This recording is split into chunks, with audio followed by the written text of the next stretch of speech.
Welcome everyone. We're just going to give them a few more minutes so we could let others still join us.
Okay, thank you everyone that's joined us. Just to respect everyone's time, we'll just get started right on the dot. Hopefully a few others join us. So welcome to Food as Medicine with the Food Bank of Santa Barbara County. My name is Yareli Jimenez. I am the Education Manager with the Food Bank. Food as Medicine is a free educational program that takes 30 to 40 minutes deep dive into nutrition science topics. Today, we'll be discussing 5 surprising facts about canned and frozen produce and how extending the shelf life of our fresh produce affects nutrition. So our presenter today is Jessica Davis. Jessica is a Master of Public Health student and dietetic intern with the University of North Carolina. She has a bachelor's degree in nutrition and wellness and experience working in health-focused restaurants, healthcare management, nutrition research, and more recently, health promotion as a nutrition coach and entrepreneur. She is especially passionate about to update up-to-date nutrition science and how to integrate that information into simple health habits. We welcome you to enter any questions you may have into the chat box below, and I will read those at the end and allow Jessica to answer those questions. So I'll hand it over to Jessica. And please, again, if you have any questions, please write those in the chat box. Thank you. All right. Thank you so much. I appreciate that. And thanks for everyone joining us today. Hopefully a nice midday break and learn some more new information about nutrition. So we'll go ahead and get started.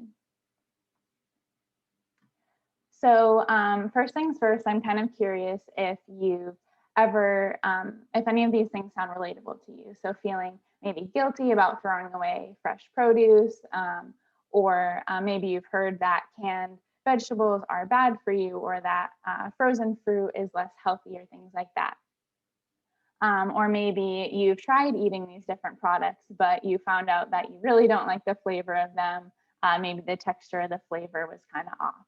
So I'm curious, when thinking about canned or frozen or other packaged fruits and vegetables, what kind of words come to mind to you?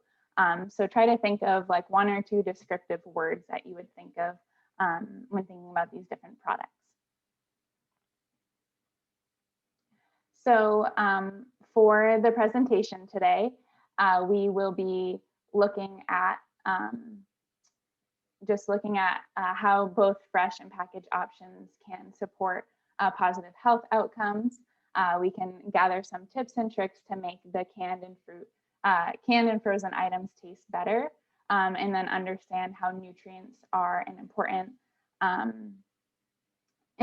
how nutrients are impacted by the processing compared to fresh options. And then most importantly, hopefully you'll walk away feeling a little bit more confident about making decisions with fruits and vegetables in your life. So I always like to start off with a little vocab review because language is really important, and we all come from different backgrounds, so these words may mean something different to each of us. So I'll just kind of walk through the definitions and how I will be utilizing these words today so that we're all on the same page. So produce, just referring to farm-produced crops. So today we're specifically talking about fruits and vegetables. Nutrient density, so this is the amount of nutrients in a food item compared to the non-nutritious amount. So if you think about like a fresh cut fruit salad with a lot of different fruits in it, there's going to be a lot of vitamins and minerals, but fewer calories. And compare that to something like a fruit gummy snack. So that's going to have a lot more calories and not as many vitamins and minerals. So in that scenario, the fruit salad is going to be more nutrient dense, and those fruit gummies are going to be less nutrient dense. So I often prefer this term over healthy because healthy can be kind of situational or opinionated. So this is a term that I often use a lot. Next is packaged. So that's a term today that we're going to be using to refer to processed fruits and vegetables. Like I said, the main focus today is fruits and vegetables, but and the canned and frozen options, but there are some other methods. So like dehydrating or fermented or pickled or just like a sealed plastic container. There's other methods to packaging and preserving products. Next is fresh. So this is referring to unprocessed or unprepared fruits and vegetables. So basically like straight from the farm and not preserved in any way. Healthy is referring to a decision or behavior or a choice that promotes good health. So that would mean, avoiding chronic diseases, improving the quality of life. And usually when we say something's healthy, it's usually based on like the latest science and research in the field. And then last is processed. So processed foods just means that the food has been transformed from one form to another. So some good examples of this would be grains. So grains are processed into cereal, for instance, or tomatoes are processed into pasta sauce. So there's a large spectrum of these processed foods. The ones that we're talking about today for the frozen and canned items, they are considered minimally processed. And in my eyes, you can still recognize that whole food item. Okay, so first, before we kind of dive even further, let's talk about why fruits and vegetables are good for us to begin with. So you always hear, eat more fruits and vegetables. So they are packed with vitamins and minerals, and these are micronutrients. So they're needed in smaller quantities. Micronutrients don't provide us energy, but they help with our body functions. So you can think about digestive enzymes, hormone regulation, bone health, and so much more. Antioxidants are also found in these fruits and vegetables. So they help with our immune systems and deterring chronic diseases. Next, we have fiber. So fiber can sometimes get overlooked. We hear about it a lot in terms of digestion and staying regular with our digestion. But another benefit of fiber is it's really good for our cardiovascular health, so our heart and our blood. So that's another thing that we're learning more about every day. And then last is hydration. So there are not many foods that can compete with the water content of fruits and vegetables. So these are really important to have in our diet to stay hydrated along with regular beverages. So as you can see, there are so many benefits of fruits and vegetables. They can help heal the body from stress and illness, optimize our body functions, and just help us maintain good health across the board. So I'll ask you to kind of brainstorm with me again here. So just thinking about what fruits and vegetables you usually see most in packaged form. So if you go down the canned good aisle, what type of vegetables or fruits do you see, or in the freezer aisle, and kind of think about what you see the most often in this form. So some vegetables that are common in these forms are like peas and corn, green beans, and things like that. Some fruits you may see are peaches or pears, or berries are pretty common, like frozen berries. So those are just some of the options that you may see. So next, in order to kind of understand how the nutrients are going to differ between these different options, we gotta kind of understand the steps from everything from the seed all the way into your kitchen and when you're about to prepare it. So we have planting and growth and harvesting and packaging and storage and purchasing. So if you think about these different steps, we're going to kind of go through together and think about where there may be differences between the fresh options and the packaged options. So typically, we start to see these differences right at the packaging step. So if you think about carrots as an example, up until the packaging step, the carrots are going to be grown and then they're going to be harvested pretty much the same way.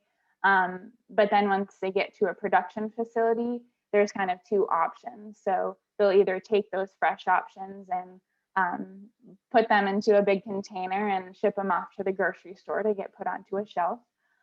Or the other option is they're going to go into a production facility and there they'll be washed and maybe peeled and chopped up and then probably cooked or like blanched really quickly and then put into a can or a freezer bag or something. So these are kind of where we start seeing more of the differences is in those later steps. But we'll also touch on a few of the differences in the earlier steps too coming up. Okay, so we'll dive into the 5 surprising secrets. So the first one is that frozen and canned fruits and vegetables can be more nutrient dense than the fresh options. And usually this depends on the time of year and where they come from. So the timing of the harvest is important. So if you think about fresh peaches, so if these are grown in one state and then shipped to another to be sold at a grocery store, they have a pretty long journey. So this journey offers the opportunity for some of the nutrients to decrease in this fresh option. So in fact, the fruits and vegetables that have a longer travel time, they're often, they can be picked underripe so that they, over that time period, they'll actually ripen and be at peak ripeness when you go to purchase them. So what that means is if they're picked underripe, they had less time to mature on the plant and absorb and kind of develop all of those vitamins and minerals that we love. So additionally, the longer that fresh produce sits out, the more it oxidizes. And what this means is just oxygen gets a chance to kind of go after the cells, and this can kind of essentially make it like rot or diminish in nutrients. So this is just a natural process that kind of happens to everything once it's picked off of the plant. So this is why if you buy fresh produce that's out of season, or maybe it's grown in another area of the world or across the country, it may not be actually the most nutrient dense option. And to clarify, this doesn't mean that they're bad for you or not to eat them, but you may start to notice maybe a difference in the flavor or the quality in these options. So then in comparison, if we talk about the life of a frozen peach, this means that they're going to be picked at the peak ripeness. and quickly move to a manufacturing building to get cleaned and then flash frozen. And usually this happens within a few hours of picking. So what this means is that the peach gets a longer growing time. And when it's flash frozen, it actually locks in the nutrients. So once it's frozen, those won't be decreasing anymore, and it will hold on to all those good nutrients.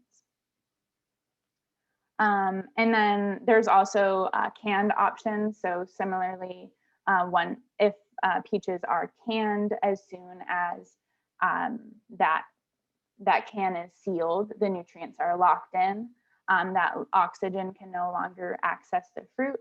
And then another bonus of this, these things getting locked in at their peak ripeness, is that the flavor is really good too. So we've talked about a lot here just in this first secret, but I wanted to offer you a little bit more insight about specific nutrients and some of the research on these differences. So canning and freezing, when you preserve these items, they do hold on to many nutrients. So macronutrients like carbs and proteins and fats, and also fat soluble vitamins, those all get locked in good. The only vitamins that could be affected by canning are the water soluble vitamins.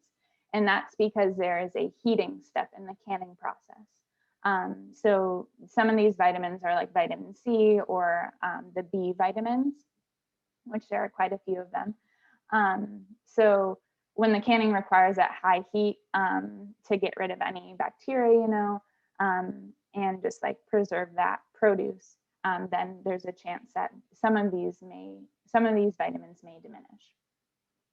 But conversely, there are some antioxidants that actually increase in the canned environment, and also fiber and minerals are preserved really well in the canned and frozen options as well. So really the only difference you would see there for fiber and minerals is if a physical part of the food is removed. So if like the carrots are peeled, then that skin removal is going to be a difference from the fresh option. So it wouldn't have the fiber and the minerals in the skin if you eat some canned carrots that don't have the skin on them. So that's just another thing to note as well. Okay, so next I have a little video for you just to show some food scientists figuring out the nutrient differences between frozen and fresh options. And this is specifically looking at vitamin C content.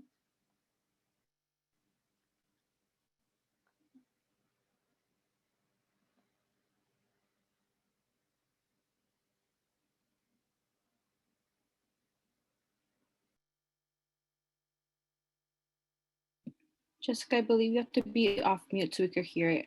I can't listen to the video.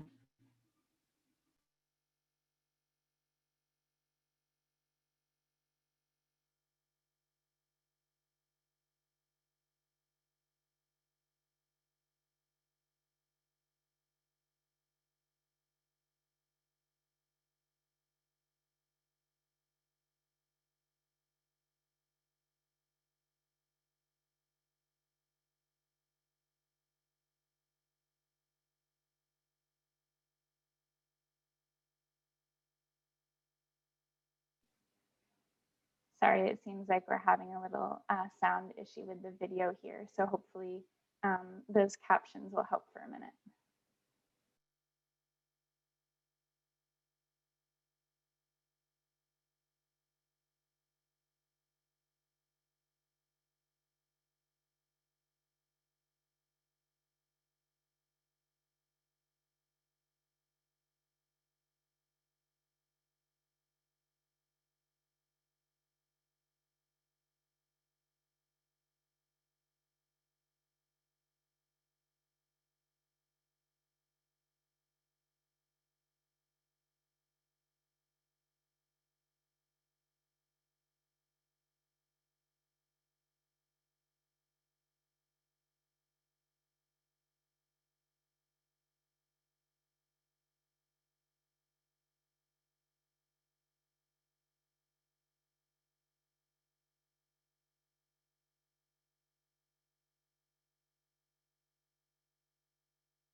Okay, so sorry about that. The audio didn't seem to be working, but hopefully you could read those sub captions.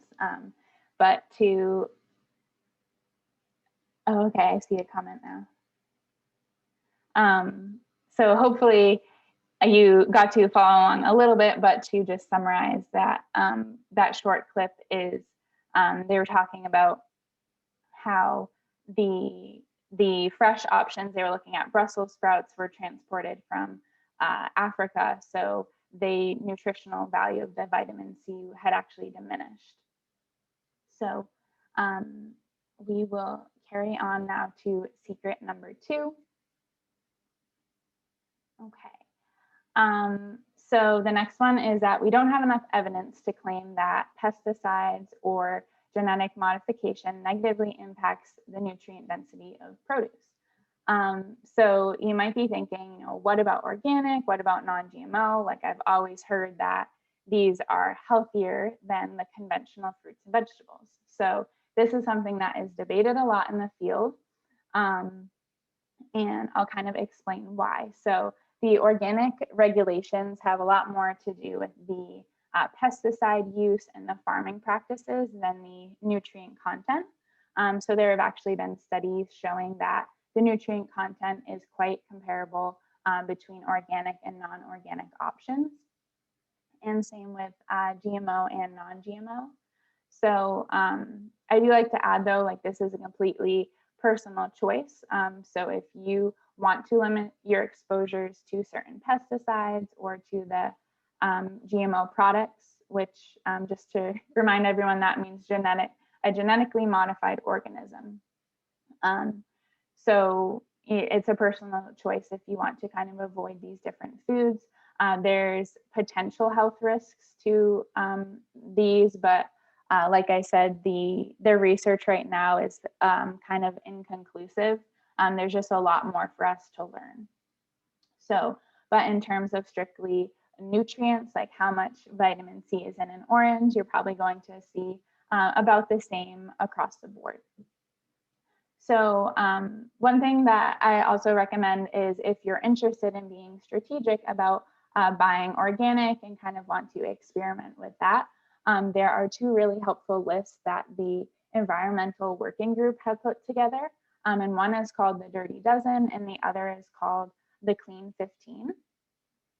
So if you're curious, this is a good place to start. So it's based off of research, just looking at the highest and the lowest levels of pesticide residues on certain products. And I'll actually click ahead for one moment and show you.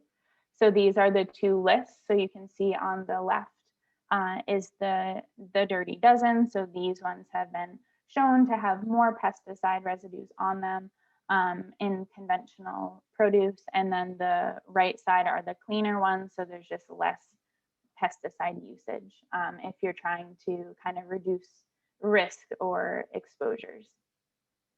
So let me just go back for a minute. Great.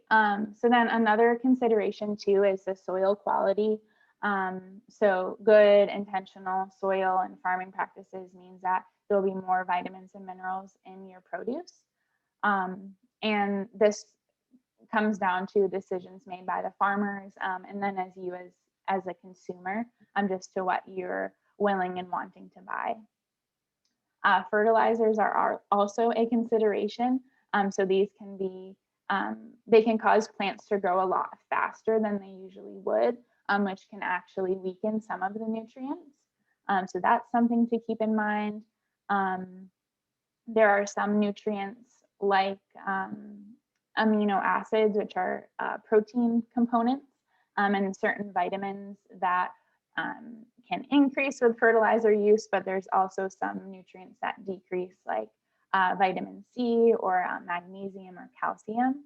So it's kind of a mixed bag with the latest findings on fertilizer use, but I thought I would include it because it's a common question as well. So there's just more research needed to kind of understand how this impacts human nutrition and intake. So in summary, there's lots of different impacts on our fruits and vegetables. whether they're fresh or they're frozen or they're canned. One of the good things is there's a lot more information about our food now on food labels. So as a consumer, we have a lot more knowledge and a lot more power around what we eat. Okay, so moving on to number 3, and that is that not all preservative methods are created equal. So when it comes to shelf life, we're often discussing preservative methods, processing methods, and additives. So we'll kind of chat about this and understand what to look for on the food labels. So one of the most common preservatives in canned goods today is salt or sodium. So these two words are often used interchangeably. So there are a lot of warnings out there, typically to make sure you're not consuming too much salt because it can lead to poor health outcomes and things like that. But one thing to remember is, like most nutrients, there's a thing as too much and too little. So when it comes to sodium, we just want to be mindful that we're not having a lot of salty foods all the time, but a little bit here and there is perfectly good for us. So this is why I recommend looking for canned goods that have a label on them. And on the front, it will say low sodium or no salt added. And that way, when you're cooking with these foods, you have the option to add salt if you want to for flavor, but it just gives you a little bit more control over that intake. And then another option too is if you're unable to get the low sodium options, you can actually rinse the vegetables. So just rinse them under water before cooking with them. And this will remove the majority of that added salt that was in the water around them in the can. So another thing to think about is canned fruits. So similarly, the fruit side of things is there's usually a lot of sugars in these canned goods. So something to look for on the label is 100% juice or in water rather than in a light or heavy syrup. And then another way to check for these things besides the front of the label packaging is also on the back.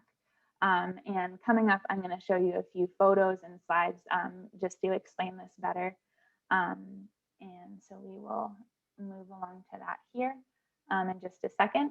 But in terms of freezer items, so same thing, we want to look at the ingredients. If you look at the ingredients on the back of a freezer, fruits and vegetables, you should be able to see that that is the only ingredient. Because with freezer items, you don't actually need any other preservative ingredients. So you don't need the salt, you don't need the sugars, which is actually one of the best benefits of utilizing frozen fruits and vegetables. And they have a pretty long shelf life as well. And like we talked about on some of the previous slides, just being interested in what nutrients may be diminishing over these different processes. So in freezer items, oftentimes the foods are heated, like blanched, so just like a quick heat to cook them slightly. So like the vegetables and things in a freezer bag. So similarly to canning, that quick heating may impact the nutrients a little bit, but overall, frozen options are pretty comparable to the fresh options. All right, so the next few slides, like I said, we're going to look through a few different nutrition labels so you know exactly what to look for when you're looking at these products. So in this here, you see some frozen peaches. So first we look at the ingredients, and it's only peaches. So that's the first good thing to see. And then you can also verify this by looking at the sugar, the line about sugar. So it says includes 0 added grams of added sugar. So that is a great option. And then this next one. So this is peaches In this one, you can see right on the front of the label, it says in heavy syrup. And we verify this by seeing the ingredients. So you can see peaches is first ingredient, that's good, water, good. But then we get into corn syrup, high fructose corn syrup, and sugar. So something that I always point out is, so that's 3 different types of sweeteners for a fruit which is naturally sweet. So in my eyes, that's not really necessary. And we'll look at another option after this. But before we do that, if you look at the nutrition label, you can see this one does have those added sugars. So it includes 11 grams of added sugars. So this is an item that you would want to avoid if you can. But if you can't, just go ahead and rinse off those peaches when you eat them, and kind of avoid drinking that heavy syrup if you can help it. All right, so then this next option, so this is very similar. If you notice, the cans look almost identical, but the labels on the front are just slightly different. So this one says in 100% juice. So then when you look at the ingredients, you can see it's peaches, it's water, it's some different juice concentrates, so that's all fine. And then there's some added vitamin C, and that, like it says right on the label, it's to protect the color. So that's perfectly okay. And then we can confirm on that back nutrition label by seeing that there are 0 grams of added sugar. So this would be another good option for canned fruit. But it can be kind of tricky when looking at these things on the shelf. I'll click back for a minute. You can see those cans are virtually identical. There's just that one phrase that is different. So that's why it's important to kind of look at the whole package to understand what you're buying or consuming. Okay. So this next one here is focusing on the salt. So for cut green beans, the left option, this one, there isn't really any verbiage on the front that talks about salt or sodium. So this, we can assume that this is a regular preserving method and assume that there is quite a bit of sodium in it. We can see on the back label that there's 290 milligrams of sodium. So that's just information for us to have. In comparison, on the right side, we see the no salt added green beans, and there's just 15 milligrams of sodium. And that's probably just naturally occurring in the green beans. So that would be the difference there. So if you have the choice, opt for the no salt added. Then when you're cooking, you could add some salt if you want to.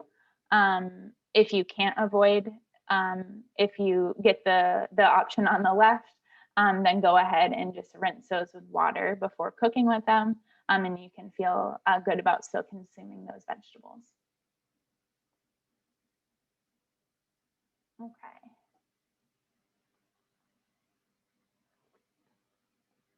So moving on to number 4, and that's that utilizing packaged produce can help reduce food waste and make healthy choices more convenient.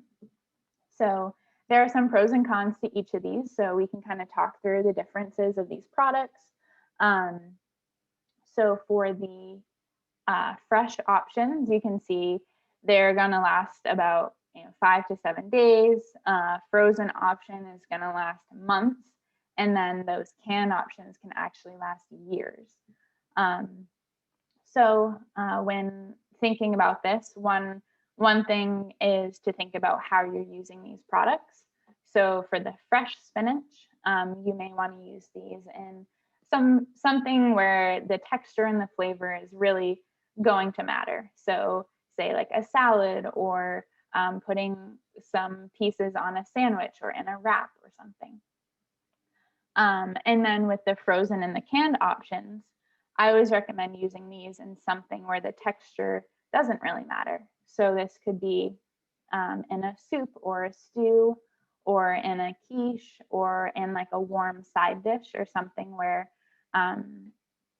it's going to be cooked, it's going to be heated, and that texture isn't going to be quite as important. Those are just a few examples of how the usage can impact how you utilize these products. And then also the shelf life. So sometimes eating fresh fruits and vegetables don't logistically fit into our schedules and our routines.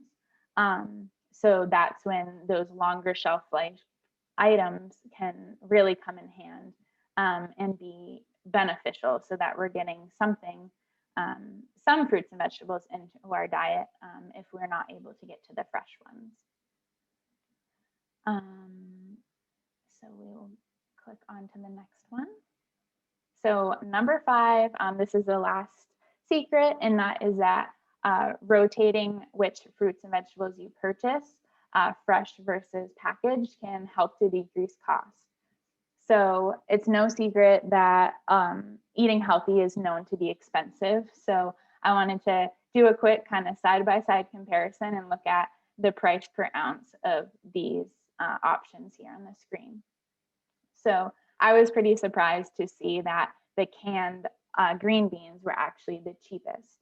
And this is just from one of my local stores. So this may vary at your own grocery store, but it does give you an idea how these prices may vary. So you may also want to consider what's in season. So part of the video you might have caught was that when summer raspberries are in season, they're a lot more flavorful, they have a lot more nutrients, and they're probably going to be cheaper. So just thinking about these green beans, when are they in season, and the fresh options, when are they going to be the most affordable? So those are just a few things to think about, and just incorporating all of them where you can. All right, so that's a lot of information that we've covered today. So it might be a little overwhelming. What do I eat? There's all these different options. So let's kind of go back through some of the things to consider when you're making these decisions. So you may think about how much time you have to available and prepare your different foods. So do you have time to prep and chop, clean, fresh ingredients? Or would something that is pre-washed and cooked and already chopped up for you, would that be more convenient for your lifestyle? Another thing may be how fast can you eat these ingredients up? What type of shelf life do you need for your cooking needs and your lifestyle? Next, another thing would be what fruits and vegetables are in season where you live, or how does the flavor and texture impact what you eat? So an example of this would be, if you don't like the flavor or the texture of canned carrots, and there's no need to force yourself to eat those. So maybe you would opt for some fresh carrots, and maybe you like the sweet crunch of those, and have it with a dip or something. So there's all these different ways that we can get fruits and vegetables into our diet. Next is the cost. So how much can you afford? So there's a lot of factors going to price, like we talked about, the seasonality, whether it's organic or not, whether it's fresh or it's packaged. So this can vary a lot. And then nutrient density. So we discussed some of the different impacts today on nutrients, but at the end of the day, the fruits and vegetables, they're going to have good health benefits. They're going to have those vitamins and minerals, the fiber, the antioxidants.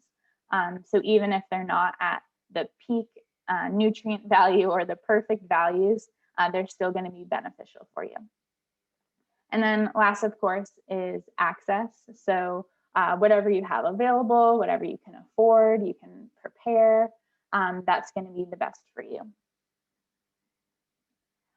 So one thing too I want to talk about before we move on in the next slide is there was actually a large nationwide study done that showed that canned vegetables and canned fruit consumption was associated with a higher intake of these good nutrients and a higher quality diet. And it actually showed that eating these things didn't increase risks of obesity or high blood pressure or anything like that. And that the intake of these canned goods was better than having less fresh options. So an example of this would be it's going to be more beneficial for you to make a soup with a few cans of vegetables in it and have that throughout the week than it is to only eat like one serving of broccoli, because that's the only fresh option that you have access to or something. So that's just another takeaway and some more research that's being done in the field to look at these different options. So some tips and tricks to really enjoy these foods. Blending frozen fruits can make really good smoothies. So the iciness can really make a good thick cold texture. So I personally never use fresh fruits in my smoothies anymore. I just go straight for the freezer aisle. Frozen fruits can also make good snacks. So you can add them into granola or yogurt. Canned or frozen vegetables, adding them into hot meals can be a great way to utilize them because the texture doesn't matter. They're already going to be prepped for you. And when you cook them, they're going to soften anyway. So just go ahead and utilize those canned and frozen options for those sort of warm, hot dishes. Also, you can enjoy fresh fruits and vegetables in season from local farms. That would take advantage of the flavors and the nutrients and the cost a lot of the time. And also, fresh options are often preferred in a lot of cultures. So keep that in mind too, if that's something that your family or you yourself prefer. Make sure to do your best to incorporate those into your diet. Next is just that using oils and seasonings with the canned or frozen options is a great way to make them taste good. So toss them in a pan, saute with a little bit of oil, get some browning on there. That will make those vegetables taste so much better. You could also oven roast them and put some different seasonings like onion powder or oregano or something like that, just to enhance the flavor. And enhance the texture too. And then last is just to notice, if you notice that your fresh produce is starting to go bad, definitely go ahead and toss them in the freezer in a freezer safe container. And then you don't have to worry about wasting them, and you can utilize them at a later date. So as we're wrapping up here, I just have 2 quick practice problems to walk you through some scenarios that you may encounter. So if you think about it's October and you notice some fresh blueberries available at your local store, and you want to buy some to make a smoothie, what clues will you look for to decide whether or not to buy these fresh ones or to go and buy the freezer frozen ones instead? So think about that for a moment. And so some of the clues that you would want to think about would be seasonality. So are these blueberries in season right now? Is it worth buying them fresh? You may look at the cost and see which ones are cheaper at the time. You may look at where they were grown. So if they were grown far away, you may remember that long travel time is going to decrease the nutrients in there. And you may think about how you're utilizing it. So in a smoothie, the texture isn't going to really matter. It's going to get blended up anyway. So that would be another thing to consider. And then the second practice problem. So it's July and your family member brings home some fresh green beans and some canned green beans. How would you prepare these items differently in order to utilize them both? What other considerations would you have? So again, thinking about seasonality, these green beans are probably right in season in the middle of the summer, like right now. You may look at the cost. You may also think about using the fresh options up faster, just utilizing those and holding on to those canned green beans for a later date. You may look at the canned product and notice if it has a high sodium or low sodium content. So those are just reviewing some of those different items to think about. All right, so just to review as we wrap up here, we discussed the common types of packaging and preserving methods for fruits and vegetables. We identified the steps of food packaging and discussed the impact of specific nutrients, comparing to fresh options. We discovered the common types of packaging and preserving, like I said, and then, sorry, I just skipped my notes here. So we discovered if and when eating packaged fruits and vegetables is a good decision. And then we learned some tips and tricks to enjoy these fruits and veggies of all kinds. And hopefully we've determined that eating both the fresh and the packaged options can coexist in a healthy diet, and both options are good. So thank you all. And now we can move on to any questions that you have.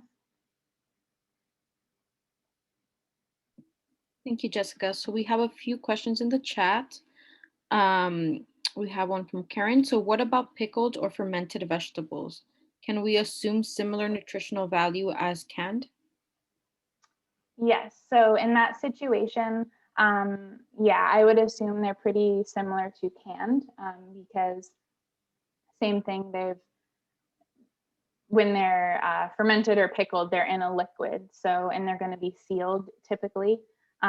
So I would say they're either comparable to fresh.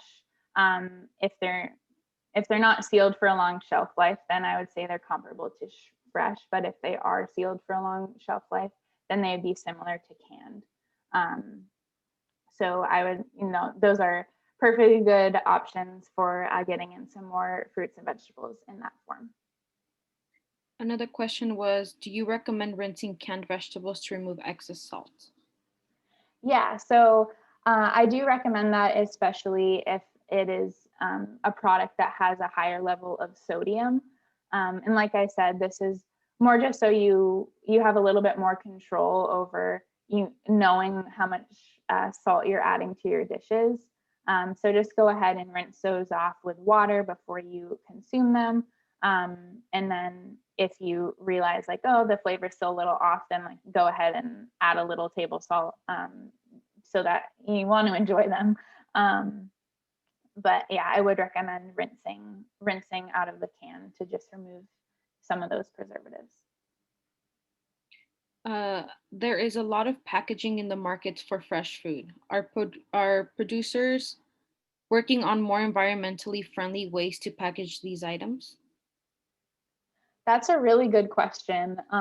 It's not something that I'm super familiar with myself, but I have noticed the same thing. There's a lot more plastic packaging. So my personal opinion is I'm hoping that there will be a lot more environmentally friendly options, but it's not something that I'm super familiar with just yet. And the next one we have is, can you show the Dirty Dozen and the Clean 15 list again? Yeah, I can. Let me. Just screenshot, take a picture of that. Yeah, let me click back to those. While we get there, those are all the questions. We welcome anyone and everyone to submit their questions on the chat box. Here that we have Jessica, so please feel free to type in your questions. Yeah, so here's those lists again for you. So go ahead, take a picture or a screenshot, or you can Google this as well. It's the Environmental Working Group list. So this is a good place to start if you're wanting to start incorporating some organic options. But again, don't feel like you have to if you don't have access to them.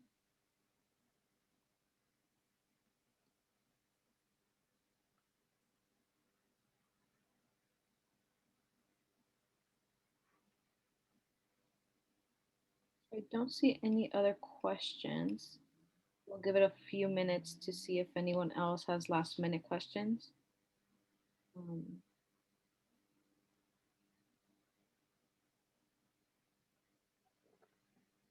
In the meantime, I want to thank Jessica for doing this presentation. It was amazing to learn a little bit more about the frozen, canned, and fresh, as the food bank does provide a lot of, our portion is a lot of canned goods, dry goods. So it's great to hear this to spread the word with our community and members.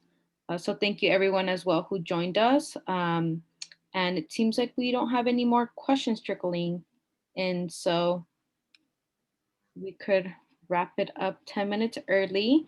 Again, thank you so much to everyone who joined, and thank you, Jessica, so much for the presentation. Yes, thank you. Thanks for everyone that came. I hope you learned something new.